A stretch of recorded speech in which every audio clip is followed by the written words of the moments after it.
kunmapandaneba khogi vote masing 90% gi mathak thagali 90% gi mathak ta thada bisi proxy mayamam yaweba hairi ba poradu koina fact finding team amaga mukchat pad verify tawbani and it is true chummeba adugi one we have confirmed that it is a proxy adu unfair means masi hena thadagi ba pormani mado atai kanana sunate ruling party na tawbani repoll tawnu miti chawnga bhaw yori dabu si mayam loi ubo ngaktani Sibu, I coin a condemn Tauroidreva. We condemn the behavior of the ruling party. Paul play Torium am said, they should stop.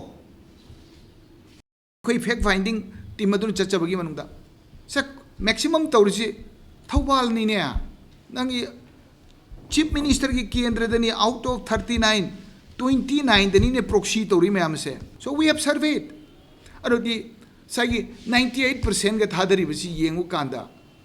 Kange madudi asiba mi ma'am yare for example 31/2 ko Thoubal gi kendra si manungda ai khoi gi finding da mandi mi ahu mari da ne thadaram drisi adu yengur kan di si gi ba mi ne duty chakhi ba mi ne madagi di like tambe chakhi ba ne layeng ba chakhi ba ne mapanda adum leikhra ba yum da halka yum hong gi ba ne yengur kan da mi kunthra ni pandi This is approved.